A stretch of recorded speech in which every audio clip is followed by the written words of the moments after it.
3-0 and it never seemed to go right for you on the night. Yeah, it's true. We come here with the backpack we had with 3 goals difference.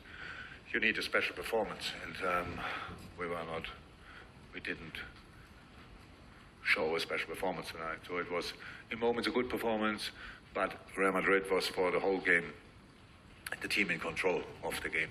Had the better chances. Ali had to make 2 sensational saves to keep us in the game, and that's the reason. So again, if you want to get through, you need to be outstanding.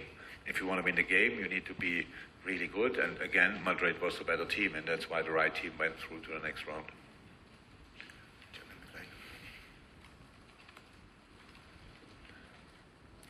Raise your hand.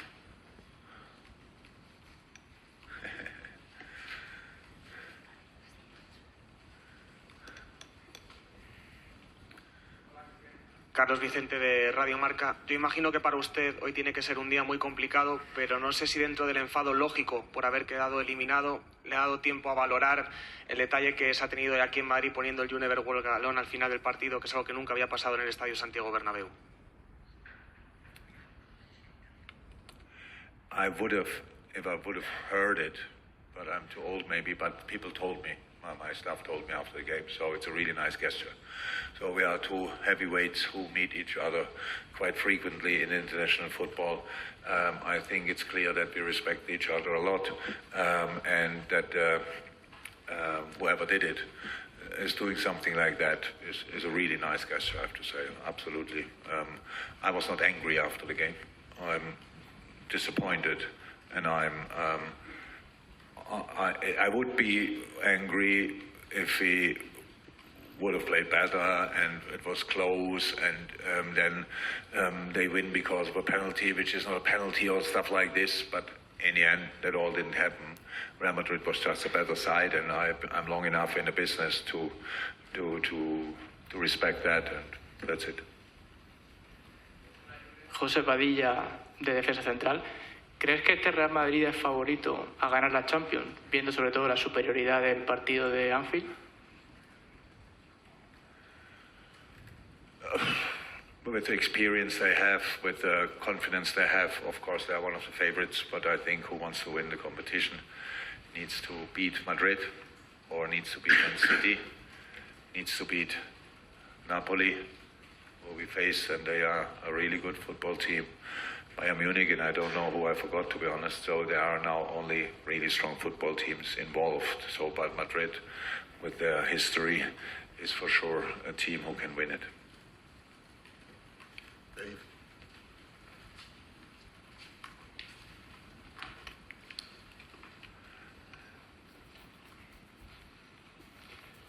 Jürgen, it was a difficult night, but a night in the Bernabeu, it does show you and the team how important the Champions League is and what's at stake. So presumably that's the message for the rest of the season now to get into the top 4. Absolutely. It's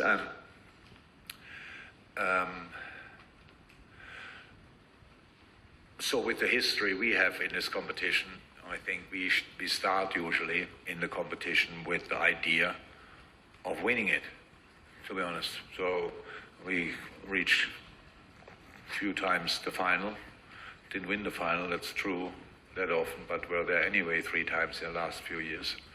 And that's why I really believe, and if you want to win the competition, you have to be outstanding. And we weren't tonight. So that's why it's then fair that we go out. But of course, it's the competition, and we want to be part of it every year. And that's now a massive task for us. We all know that. When we come back from the international break, we have a proper football week ahead of us, I would say, with 3 games: City, Chelsea, Arsenal,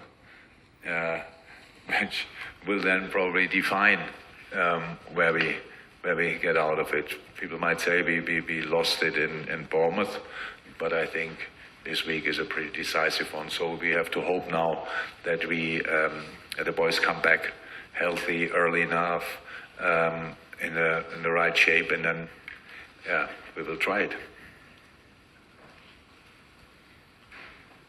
Hola, mister. Buenas noches. Miguel Ángel Lara, de Marca. Le quería preguntar si cree que el Real Madrid, más allá del nivel técnico-táctico del equipo, es el que mejor maneja emocionalmente esta competición.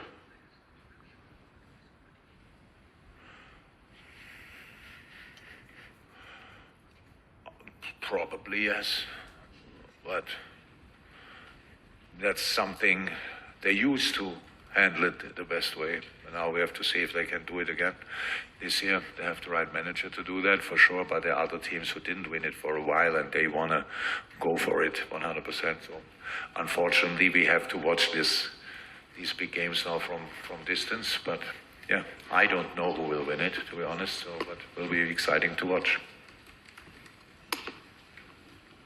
Good night, Mr. Klopp. Ancelotti said after the game that you guys talked a little bit about the potential penalty by the end of the game, and that, you know, also discussed the penalty last night between City and Leipzig, and that in his words, he said that this might not be football. Could you please elaborate a little bit on the problems that maybe the VAR system is facing in recent years? You can imagine I'm not in a perfect mode to discuss general football issues, but these two things now.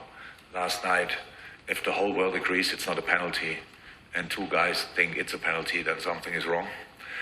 Tonight, I think that the VR took the ref to the screen and asked him to watch it again. I don't know exactly what he's doing there because it's a clear deflection. I cannot deflect it from a closer range. I don't know how it goes quicker.